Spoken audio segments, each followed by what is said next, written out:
Hai Positive People, kita kembali melanjutkan seri pengajaran kita dalam Matius pasal 11. Kali ini kita mengambil satu ayat, Matius 11 ayat 35. Pada waktu itu berkatalah Yesus, "Aku bersyukur kepadamu Bapa, Tuhan langit dan bumi, karena semuanya itu engkau sembunyikan bagi orang bijak dan orang pandai, tetapi engkau menyatakan kepada orang kecil."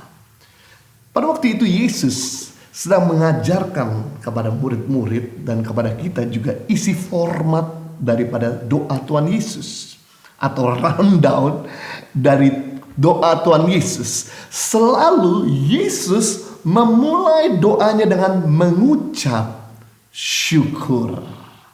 Mengucap syukur bukan saja kita berterima kasih apa yang telah kita terima dari Tuhan, tetapi mengucap syukur adalah cara di mana kita menarik mujizat baru terjadi dalam kehidupan kita.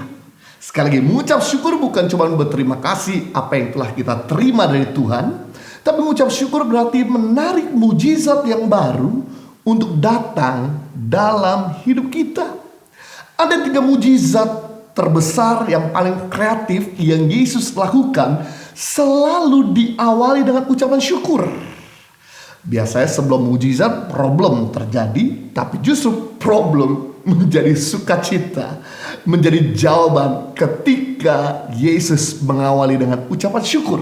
Yang pertama, ketika Yesus berhadapan dengan 5.000 laki-laki yang kelaparan, di mana Yesus cuma bertanya kepada murid-murid, adakah lapar, dan murid-murid cuma menyodorkan 5 roti dan 2 ekor ikan. Dan ketika 5 roti 2 ekor ikan diserahkan kepada Yesus, apa yang terjadi? Maka ketika Yesus mulai mengadah ke atas dan mengucap syukur, maka roti dan ikan itu mulai dibagi-bagi, dipecah-pecah, dan 5.000 laki-laki menjadi kenyang.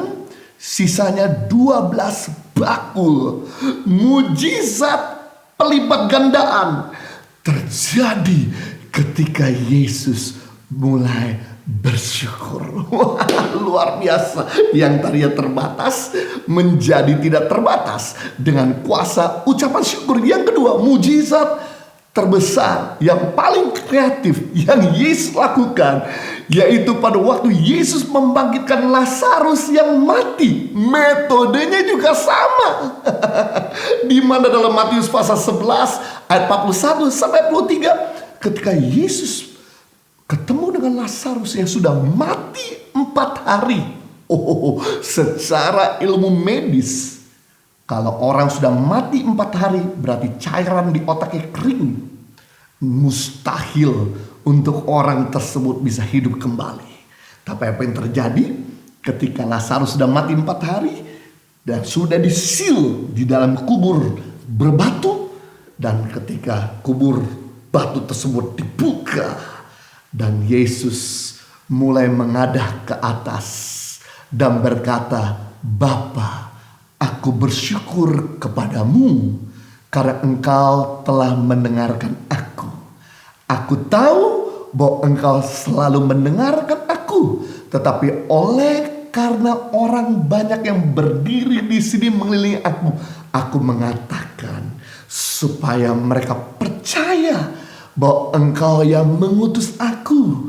Dan sesudah berkata demikian, artinya sesudah Yesus bersyukur dan berdoa, ia berseru dengan suara keras, "Lazarus, mari keluar." Maka Lazarus yang sudah ditutup dengan lampir selama 4 hari, dia mulai bangkit, keluar dan hidup kembali. Wah, luar biasa. Kuasa ucapan syukur bisa bikin yang mati jadi hidup kembali. Luar biasa. Yang ketiga, mujizat yang cukup besar yang Yesus lakukan, yaitu ketika dia menyembuhkan 10 orang kusta satu kali. Sekaligus 10 orang kusta tersebut menjadi tahir. Maka ketika orang kusta tersebut pergi, cuma satu yang kembali kepada Tuhan Yesus untuk mengucapkan terima kasih, bersyukur. Dan Yesus bertanya, di manakah 9 yang lain? I don't know. Hanya cuma satu orang yang berterima kasih. Maka Yesus berkata kepada yang satu mengucap syukur dan berterima kasih ini, maka jadilah engkau utuh. Kepada 9 orang yang gak bersyukur, Yesus cuma katakan tahir. Tahir itu orang yang sembuh. Tapi kepada satu orang yang kembali, yang mengucapkan terima kasih, Yesus berkata, jadilah utuh. Utuh itu artinya begini, jari-jari yang hilang muncul kembali. Jadi bukan cuma tahir. Tahir berarti sembuh doang, berhenti dari kustanya. Tapi Yesus berkata utuh, berarti menjadi kembali sempurna. Wow, luar biasa. Yang hilang menjadi sempurna kembali.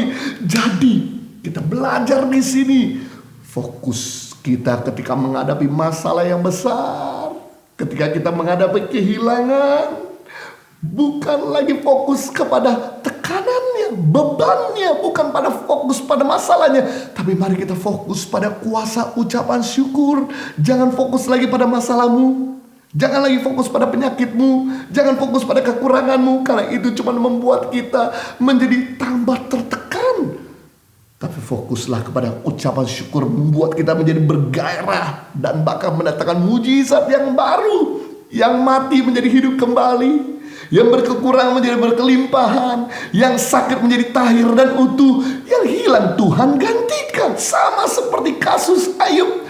Ketika Ayub kehilangan orang dicintai, ketika Ayub kehilangan harta bendanya, ketika Ayub kehilangan kesehatan, dan dilakukan sama Ayub, dia gak fokus menyalahkan Tuhan, orang lain atau dirinya sendiri. Yang dilakukan adalah dia mulai bersyukur kepada Tuhan. Dan ketika dia mulai bersyukur, Tuhan gantikan harta bendanya 2 kali lipat. Tuhan sembuhkan penyakitnya. Tuhan gantikan anak-anak menjadi anak-anak paling ganteng dan anak-anak paling cantik yang dimiliki pada zaman itu. Belajar jangan seperti bangsa Israel. Ketika menghadapi masalah langsung menggerutu, langsung bersungut-sungut, langsung kecewa. Akibatnya harusnya dia masuk ke tanah perjanjian 40 hari dari tanah perbudakan di Mesir. Jadi didilih mengalami perjalanan detour selama 40 tahun. Itu sebabnya hari ini apapun masalah yang kita sedang hadapi, apapun kendala yang kita hadapi, apapun tekanan yang kita sedang hadapi, jangan fokus kepada masalahmu dan tekananmu, kepada apa yang telah hilang, tapi mulai bersyukur. Karena bersyukur bukan cuma berterima kasih apa yang telah kita terima, tapi bersyukur justru menarik mujizat yang baru untuk datang dalam kehidupan kita. Saya percaya apapun yang telah hilang, Tuhan bisa gantikan. Apapun yang telah mati, Tuhan bisa hidupkan. Apapun yang menjadi masalah kita, Tuhan sanggup untuk menyelesaikannya. Tetaplah bersyukur apapun yang terjadi, maka kita akan melihat mujizat yang baru datang dalam hidup kita. Tuhan Yesus memberkati. Kalau 1 bulan itu butuh berapa banyak biaya? Biasa juga antara makan. Itulah sejarah kenapa Tangan Pengharapan mesti masuk ke sini, karena mereka betul-betul tidak. Kampung ini adalah kampung terisolasi.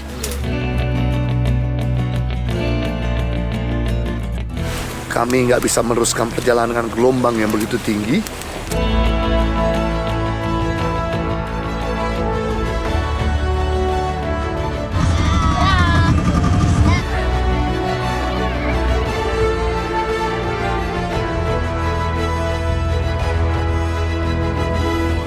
Suka duka, perjalanan Tangan Pengharapan dalam membangun pendidikan di pelosok tanah air Indonesia